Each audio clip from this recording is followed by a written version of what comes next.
The sound of a wine bottle being set down on white linen was soft, but the silence that followed felt dangerous. Inside Monarch, one of the city's most exclusive upscale restaurants, 30 well-dressed patrons held their breath. Manuel Spencer, a biker boss feared across 3 states for putting men in hospitals without a second thought, had just screamed in the face of a 24-year-old waitress. Everyone expected her to cry. Everyone expected her to break. Instead, Joyce Dorr straightened her spine, held his gaze with terrifying calm, and did something no one in that room had ever seen done to Manuel Spencer. She smiled. What happened next didn't just shock the restaurant. It shattered Manuel's reputation in under 3 minutes. And you won't believe how a single bottle of wine became the thing he feared most. If you're here for stories where the underdog doesn't just survive but completely dismantles their opponent without throwing a single punch, you're in the right place. Hit that subscribe button because we're about to show you how silence became the most devastating weapon in this restaurant. The storm outside Monarch that Thursday evening was unrelenting. Rain hammering against the floor-to-ceiling windows like fists demanding entry. Inside, the air was thick with the scent of seared wagyu, aged oak, and something sharper, tension that hadn't been there an hour ago. Joyce Dorr adjusted the deep burgundy apron tied around her charcoal gray uniform as she crossed the dining room, her feet aching from her second double shift this week. The rent on her studio apartment was overdue by 5 days. Her phone had 3 missed calls from the landlord. Her hands were steady, but her body screamed exhaustion. Still, her face wore the carefully constructed mask of professional composure she'd perfected over 4 years of serving people who never looked her in the eye. Table 7 needs the Barolo refill, and Joyce, be careful. The floor manager, a wiry man named Harris, hissed the warning as he passed, his face pale and tight. Mr. Spencer's already on edge tonight. Joyce didn't need the warning. Everyone in the city knew who Manuel Spencer was.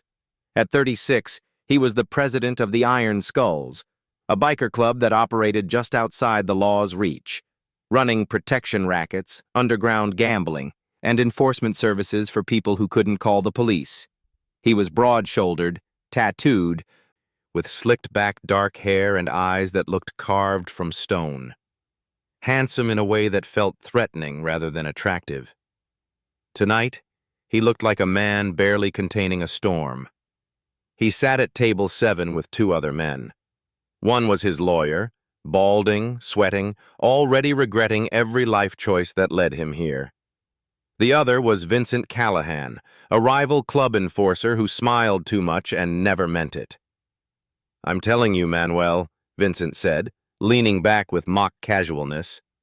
"The shipment route you're using through the docks? It's compromised. Half the city knows your schedule. You're bleeding money because you're too stubborn to admit you need better intel." Manuel's fist slammed the table. Crystal glasses jumped, silverware clattered. "Don't lecture me about my business," he growled. "You're trying to snake my contracts because you can't build your own."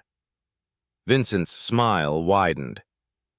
"I'm trying to save you from looking weak in front of people who matter." Joyce approached the table silently, wine bottle cradled professionally in her hand. She'd done this 1,000 times. Smooth, invisible, efficient. She reached for Manuel's glass, just as he flung his arm out in frustration. His elbow collided with her wrist.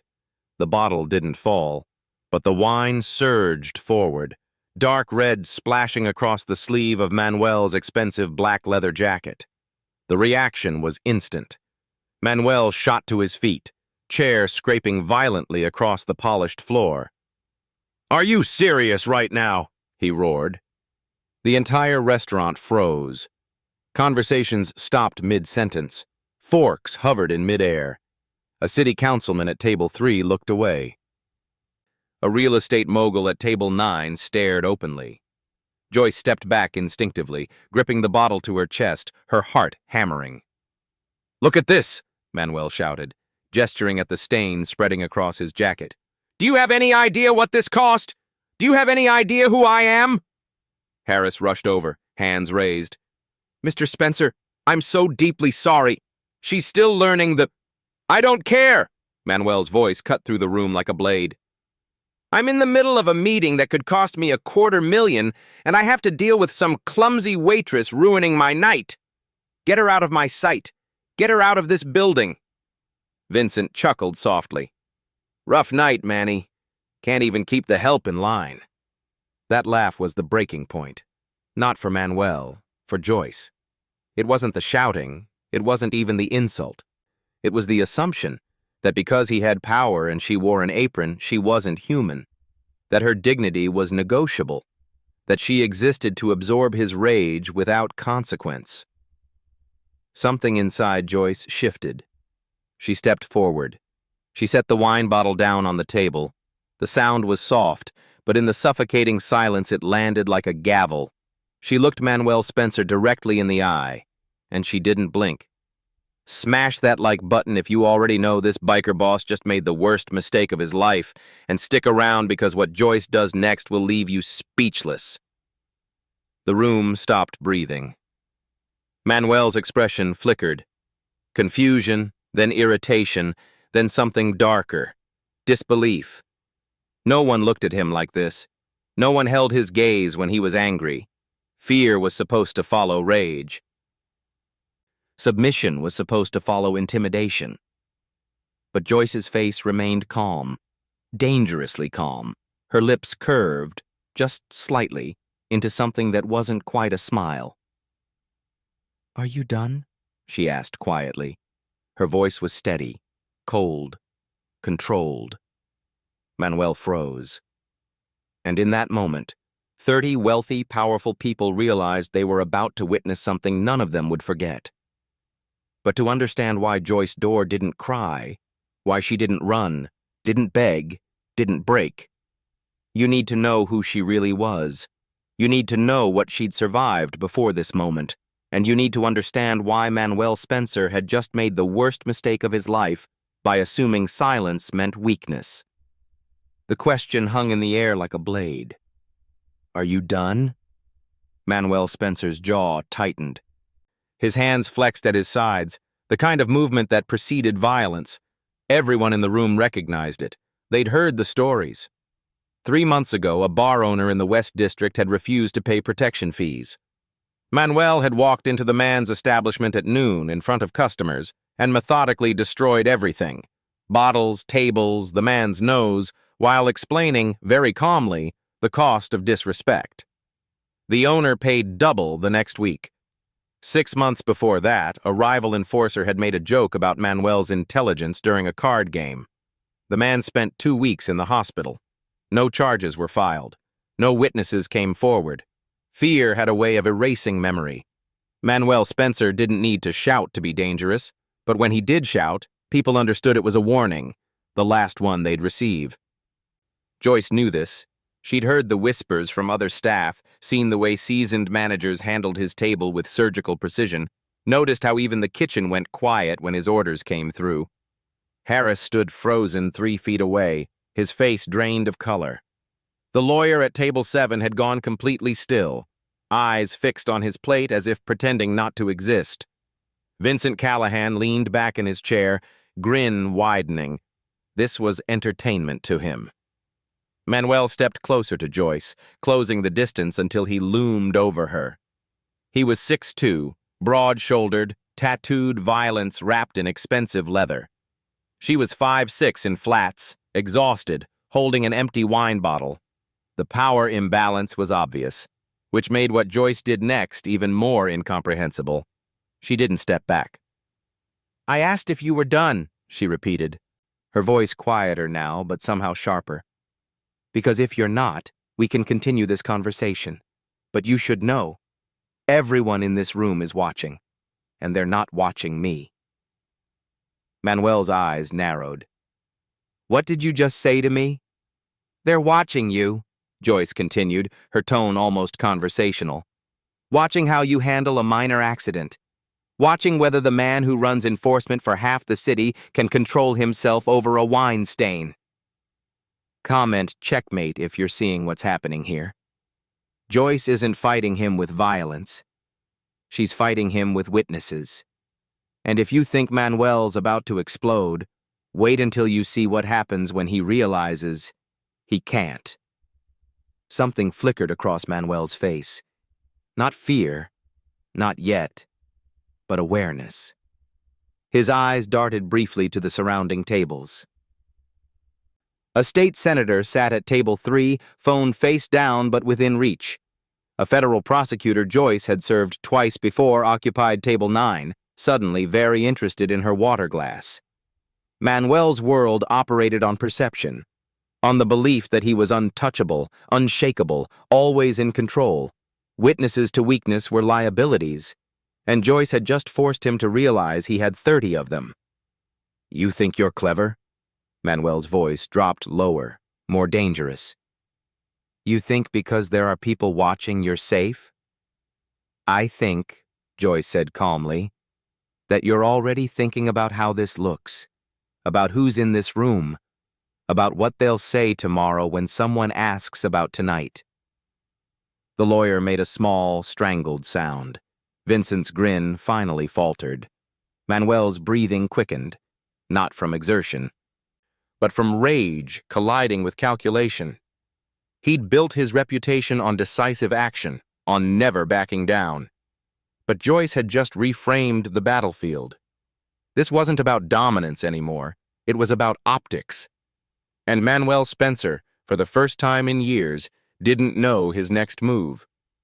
Joyce held his gaze for 3 more seconds, an eternity in the suffocating silence, then turned slightly toward Harris.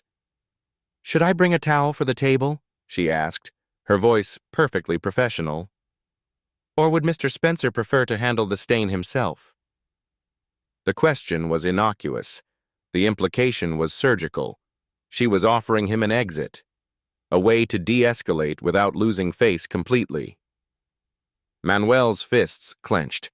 His face flushed dark red, but he didn't move. Because somewhere in the fury and humiliation, he'd realized something terrifying. This waitress wasn't afraid of him. And in Manuel Spencer's world, people who weren't afraid were the most dangerous threat of all. "Get out of my sight," he finally said, voice tight. "Now." Joyce set the wine bottle down with deliberate care, nodded once to Harris, and walked toward the kitchen. Her hands didn't shake until she reached the walk-in cooler. Behind her, the dining room remained frozen. 30 people processing what they'd just witnessed. And Manuel Spencer stood at table 7, staring at a wine stain, realizing he'd just lost something he couldn't afford to lose. Control. Hit subscribe if you're feeling what just happened. This isn't just about a waitress standing up to a bully. This is about watching someone reclaim their power without raising their voice once. Turn on notifications because stories like this don't come around every day. The walk-in cooler was 38 degrees and silent except for the hum of refrigeration. Joyce pressed her back against the cold metal shelving, finally allowing her hands to tremble. Not from fear, from adrenaline burning off. She'd learned years ago to recognize the difference. Her mind was already working, cataloging, calculating. Table 3. Senator Whitmore. Up for re-election. Can't afford association with violent criminals. Table 9. Margaret Voss, federal prosecutor. She'd been taking notes on her phone under the table. Table 12. 2 venture capitalists who'd gone completely silent when Manuel started shouting. Joyce had spent 4 years moving through rooms like a ghost, invisible to people who mattered. But invisibility had taught her something more valuable than confidence. It taught her to watch, to notice which conversations stopped when certain names were mentioned, which patrons left generous tips but requested tables far from windows, which regulars paid cash and never used credit cards. She'd learned to read rooms the way some people read books, identifying power structures, detecting tension, recognizing fear before it became obvious. Manuel Spencer wasn't just angry tonight. He was pressured. The meeting with Vincent wasn't casual. It was territorial. The lawyer's nervousness wasn't about the wine stain. It was about whatever deal was fracturing at table 7. And Joyce had just inserted herself into the middle of it. Not accidentally. The old Joyce, the one from 6 years ago, would have apologized immediately. Would have absorbed the humiliation, accepted blame, disappeared into the kitchen without a word. That Joyce had grown up in foster care, learning that survival meant making yourself small. That truth was negotiable when adults decided you were lying. That speaking up only made things worse. But that Joyce had also spent 2 years working at a downtown law office before the lawyers discovered she'd been quietly correcting their contract errors. Had spent 18 months as a paralegal before she'd caught an embezzlement scheme the partners had overlooked. Had been let go both times, not for incompetence but for noticing too much. Joyce had learned discipline from people who punished her for having none. Had learned pattern recognition from systems designed to erase her. Had learned restraint from situations where emotion would have destroyed her. She'd learned that power wasn't volume, it was timing. The cooler door opened. Harris stepped inside, face still pale. "Joyce, I need you to—" "I'm fine," she said calmly, pushing off the shelving. "I'll finish the shift." "You can't go back out there. Mr. Spencer specifically—" "Mr. Spencer said to get out of his sight. I did." She met Harris's eyes. "He didn't say I couldn't work. And unless you're firing me, I have tables to serve." Harris opened his mouth, closed it. He wasn't used to staff pushing back, especially not quietly, rationally, without emotion. "If he complains again—" "He won't," Joyce said. She didn't explain how she knew. Didn't mention that Manuel's lawyer had already been typing urgently on his phone when she'd glanced back from the kitchen entrance. Didn't point out that Vincent's amusement had vanished the moment Manuel lost control of the room. Manuel Spencer had screamed at a waitress in front of witnesses who could damage him, and now he had to decide whether escalating would make things better or catastrophically worse. Joyce straightened her apron, smoothed her braided hair, and reached for the door handle. Harris stepped aside. "You're different than I thought," he said quietly.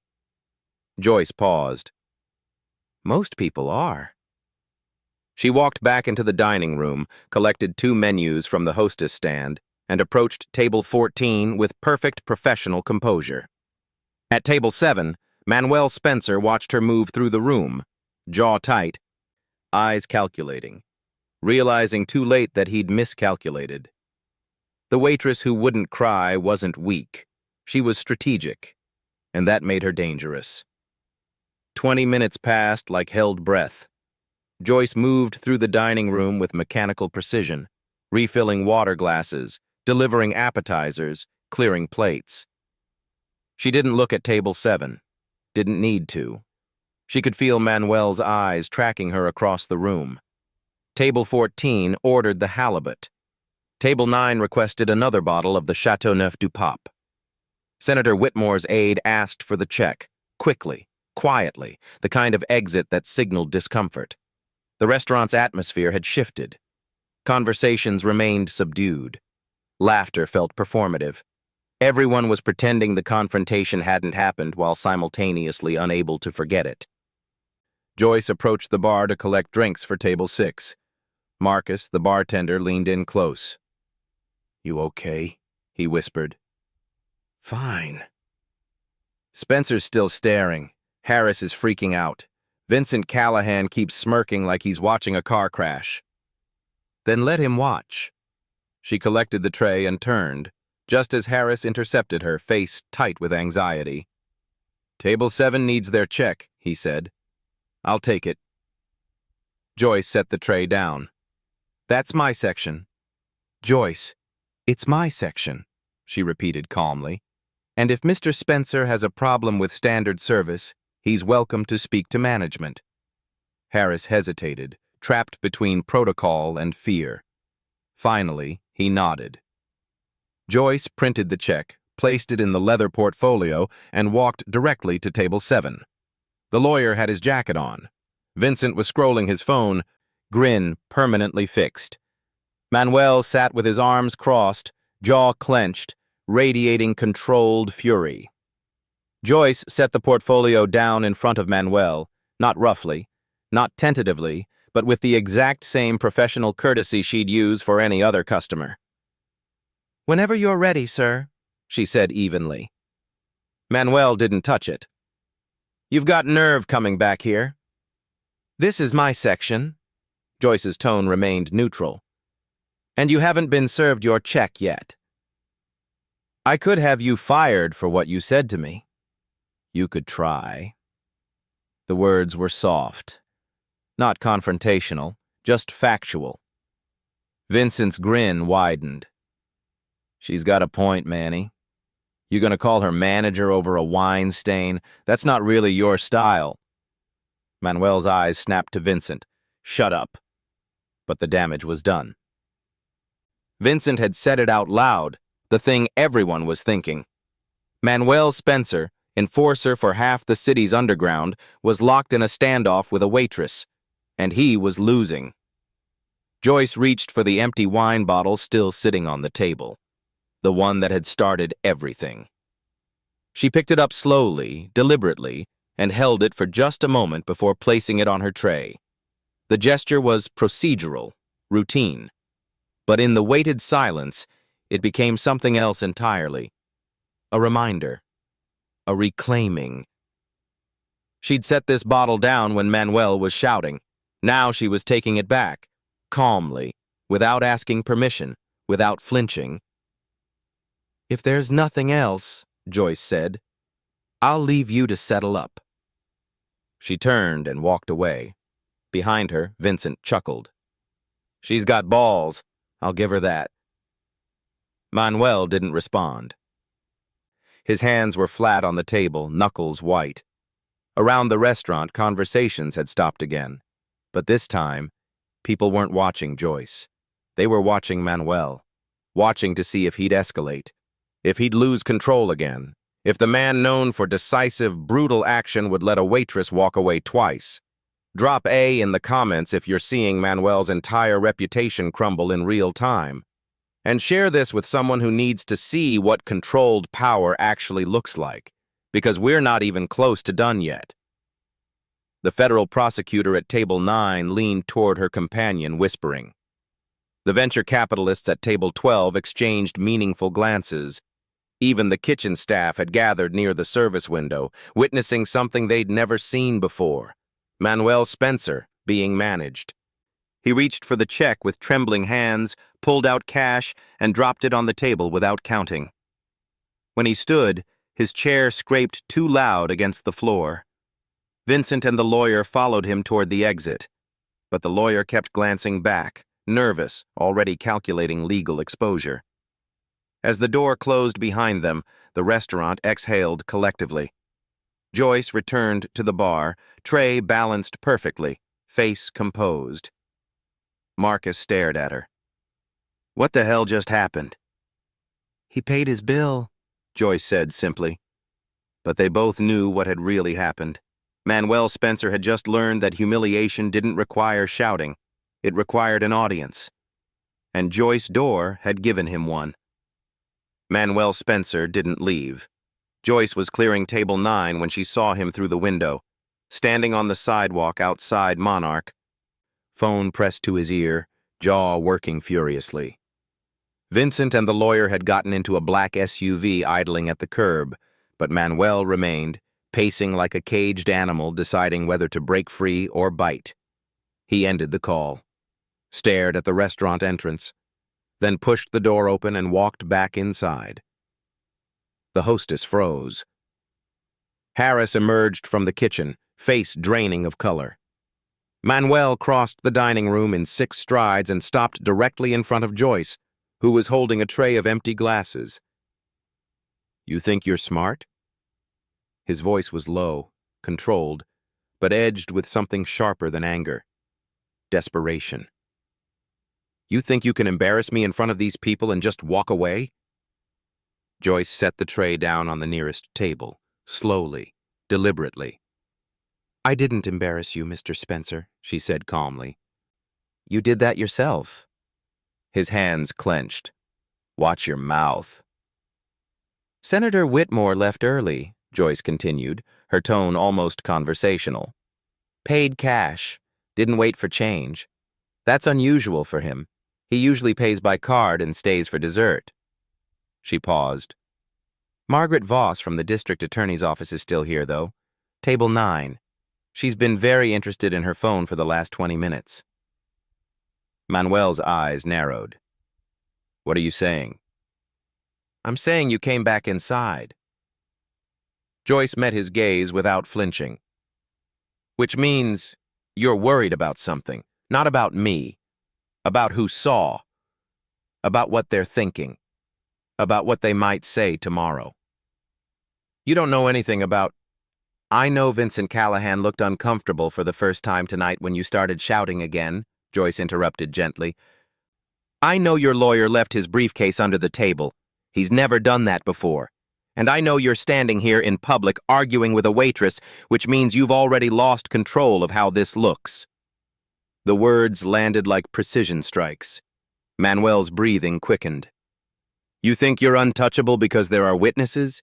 You think... I think, Joyce said quietly, that you're used to people being afraid of you. And when I wasn't, you didn't know what to do. So you're back here, trying again, hoping this time I'll break.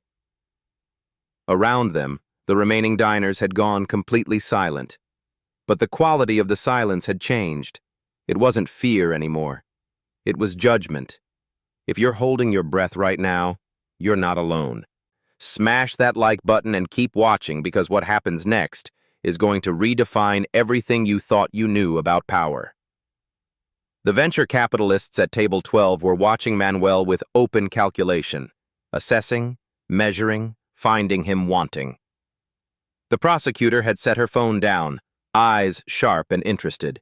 Even Harris stood frozen, realizing he was witnessing something unprecedented. Manuel Spencer losing an argument he couldn't win with violence. I could destroy you, Manuel said, voice dropping to a whisper meant only for her. One phone call. You'd never work in this city again. You could try, Joyce replied, matching his volume, but then you'd have to explain why. Why a man with your reputation spent 45 minutes obsessing over a waitress who spilled wine. Why you came back inside after leaving. Why you care so much about what I think. Her eyes held his. And that's the part you can't explain, isn't it? Manuel's face flushed dark red. His fist trembled at his side, raised halfway, then stopped, frozen by the weight of 30 pairs of eyes.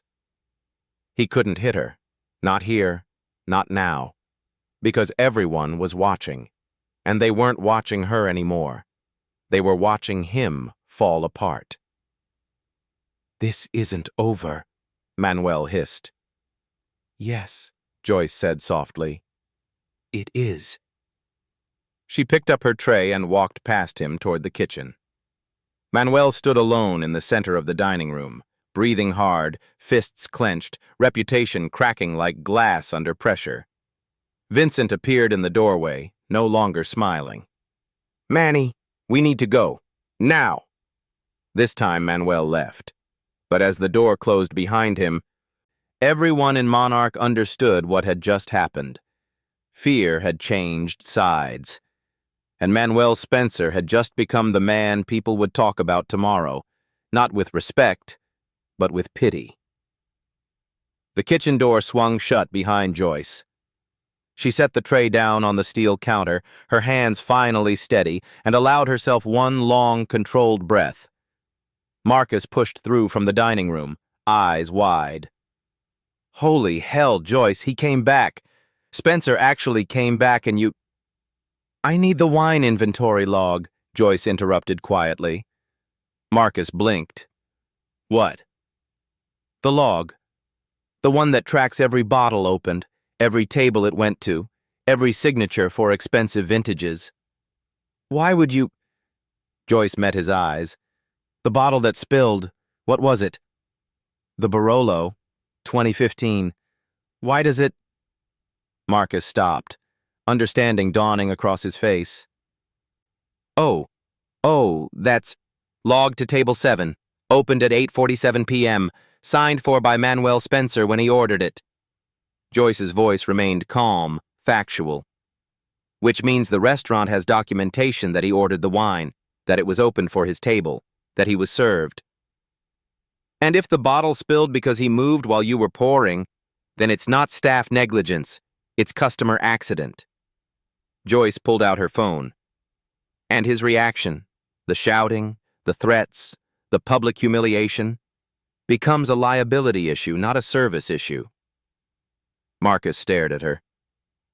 You're filing an incident report. I'm documenting what happened. Professionally. Accurately. She began typing. Time of incident. Witnesses present. Specific threats made. The fact that he returned to the premises after paying and continued the confrontation. Joyce. He can't. She looked up. That's the point.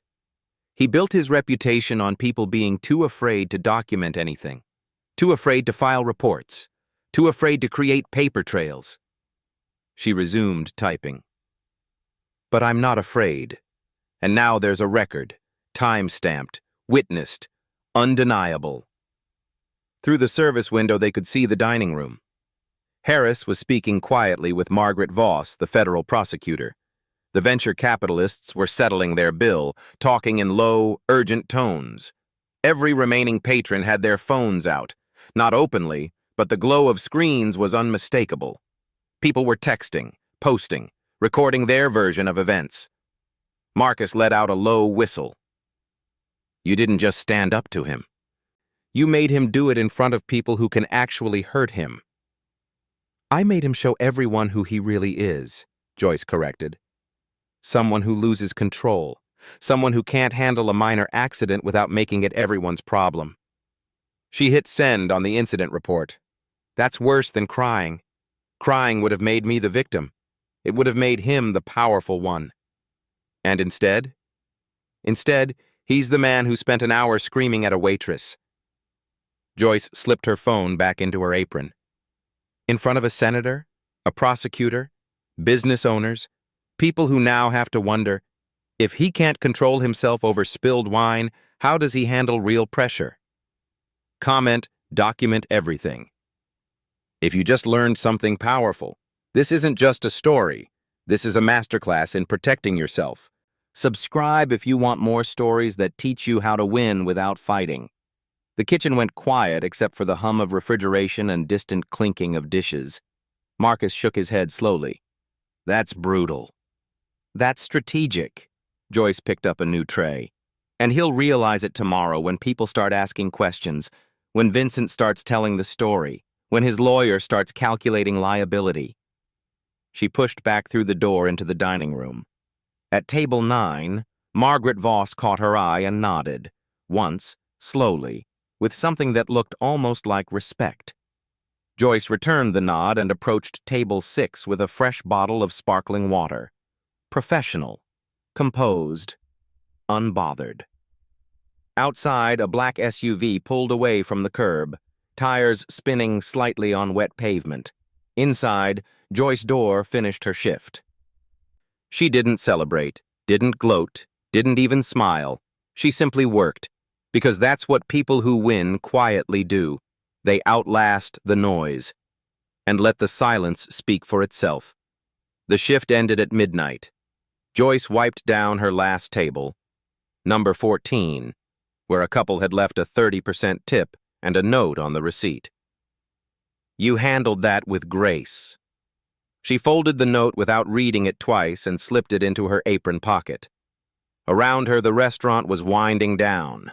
Soft jazz played through hidden speakers. The remaining kitchen staff prepped for tomorrow. Harris stood near the hostess stand, tablet in hand, but his eyes kept drifting to Joyce with an expression somewhere between awe and concern. Marcus approached as she was rolling silverware. People are talking, he said quietly. People always talk. No. I mean, he pulled out his phone, showed her the screen. A local food blogger had already posted, "Witnessed the most uncomfortable power dynamic reversal at Monarch tonight. Respect to the server who held her ground." 43 comments, growing. Joyce handed the phone back without reading further. "Not my problem." "Joyce, you're becoming nothing." She met his eyes. "I'm becoming nothing. I did my job. He made a scene. It's over." But they both knew it wasn't over. Not really. The prosecutor had left her business card on table 9 with a simple note. "If you need anything." The venture capitalists had asked Harris for Joyce's name, not to complain, but to commend. Even the kitchen staff, who usually kept their distance from front-of-house drama, kept glancing at her with newfound respect. Joyce collected her things from her locker. Her feet ached, her shoulders were tight with residual tension, but her hands were steady, and her breathing was calm. She'd survived worse than Manuel Spencer. Foster homes where speaking up earned punishment. Jobs where noticing problems made you the problem. Relationships where being right made you the villain. Tonight was just another version of the same pattern, except this time she'd refused to play her assigned role. Elena, another server, caught her at the employee exit. "That was insane. I've never seen anyone stand up to a customer like that, especially not someone like Spencer." "I just didn't cry," Joyce said simply. "You did more than that." Elena's voice dropped. "You made him look small. In front of everyone." Joyce pulled on her jacket. "I made him look like what he is. The rest was his choice." Outside, the rain had stopped.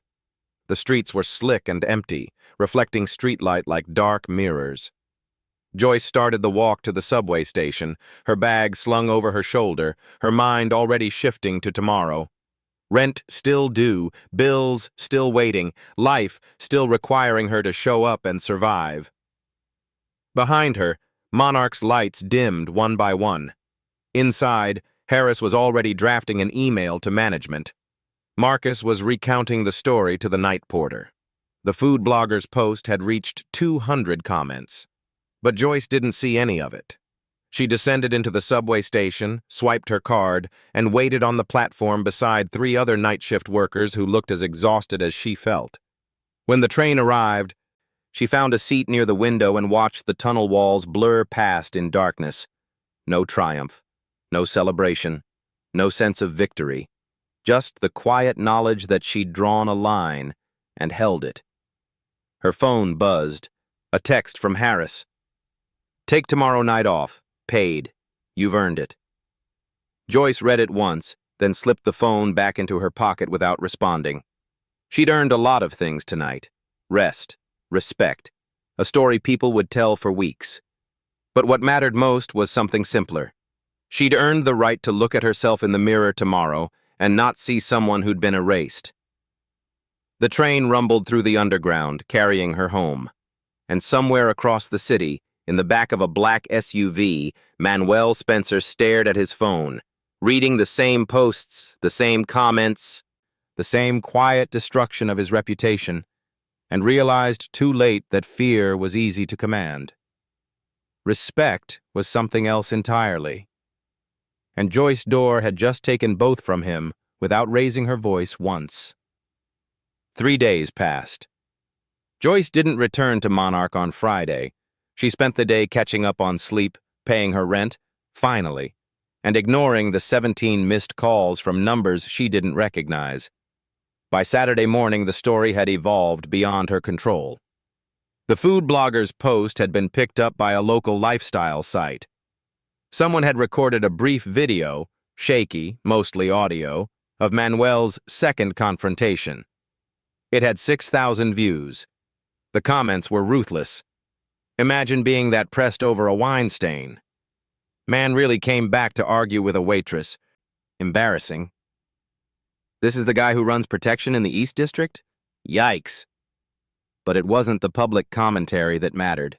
It was the private conversations happening in places Joyce would never see. Vincent Callahan sat in a leather booth at a downtown club nursing whiskey and watching Manuel pace like a trapped animal. "You need to let this go," Vincent said quietly. "Let it go?" Manuel stopped pacing. "Every person I do business with has seen that video. I've had 3 clients ask if I'm stable enough to handle their contracts." "Then maybe you should have walked away the first time." Vincent's tone was careful but pointed. "Instead of going back inside. Instead of making it worse." Manuel's jaw clenched. "She disrespected me. She spilled wine. You turned it into a circus." Vincent leaned back. "And now people are wondering, if you lose control over something that small, what happens when real pressure hits?" The question hung in the smoke-thick air. Manuel had no answer, because Vincent was right. In their world, perception was currency, control was everything, and Manuel had just shown everyone he could be rattled by a 24-year-old waitress with a wine bottle. "I'm out," Vincent said, standing. "The deal we were discussing, I'm taking it somewhere else. You're too hot right now." He left without waiting for a response. Manuel stood alone in the booth, phone buzzing with messages he didn't want to read. Hit that subscribe button if you're realizing that Joyce didn't just win one battle. She dismantled an entire empire, and turn on all notifications because the next 3 minutes will show you exactly how far this ripple effect goes. At Monarch, the effects were subtler, but no less real. Harris had called Joyce on Sunday. "We've had 4 reservation cancellations, all from Spencer's associates, but we've also had 12 new reservations from people who read about what happened. They want to see the waitress who stood up to the biker boss." Joyce had said nothing. "There's a reporter from the Metro Daily asking for an interview," Harris continued. "I told them no, but..." "Keep telling them no." "Joyce, this could be..." "I don't want attention, Harris. I want to work." She'd hung up before he could argue, because Joyce understood something the reporter didn't. Anonymity was protection. The moment she became a name, a face, a story, she became a target. Not from Manuel specifically, but from everyone who resented what she represented. Proof that power could be challenged, that control could slip, that the small could make the mighty look foolish. So she stayed quiet, declined interviews, ignored the social media accounts tagging her, let the story exist without her participation. And slowly, her life began to shift. On Monday, she received an email from the prosecutor, Margaret Voss. "I handle cases involving workplace intimidation. If you ever need legal support, my door is open. What you did took courage." On Tuesday, a staffing agency called with a corporate admin position, better hours, better pay, benefits. They'd been referred by someone who was impressed with your composure under pressure. On Wednesday, her landlord, who'd been threatening eviction for a week, sent a text. "Saw what happened at Monarch, takes guts, rent extension approved." Joyce sat in her apartment, staring at the messages, realizing what Manuel Spencer was only beginning to understand. Reputations weren't built on fear. They were built on respect. And you couldn't command respect. You earned it. One quiet decision at a time. Across the city, Manuel's phone rang again. Another client canceling. Another associate postponing a meeting. Another crack in the foundation he'd spent years building. He'd wanted Joyce to cry, to break, to disappear. Instead, she'd done something worse. She'd made him irrelevant. And that was a wound no amount of violence could heal.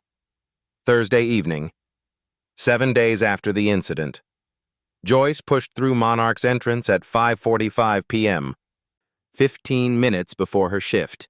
The hostess, a new girl named Claire, looked up and froze mid-greeting, recognition flashing across her face.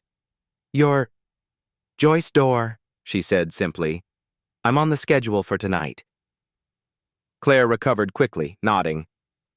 Right. Yes. Harris wanted to see you before you clock in. Joyce found him in his office, reviewing reservations. He looked up when she knocked, relief and apprehension competing on his face. You came back.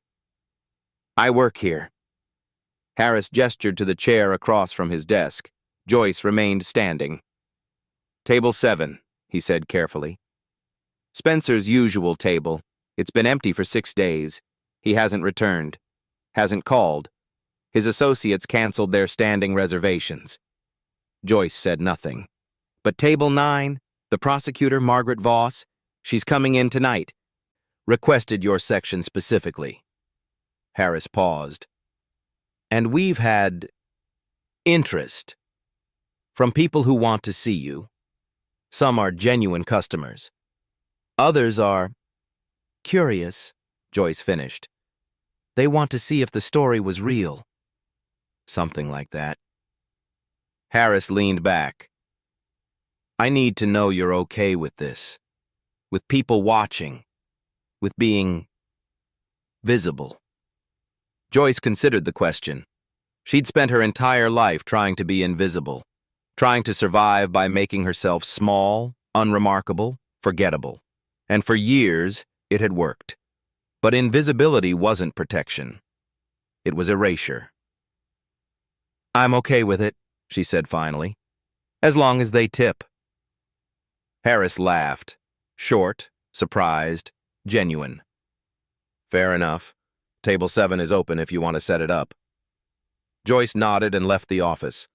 The dining room was quiet at this hour, pre-rush calm. Soft lighting reflected off polished silverware and crystal glasses arranged with geometric precision.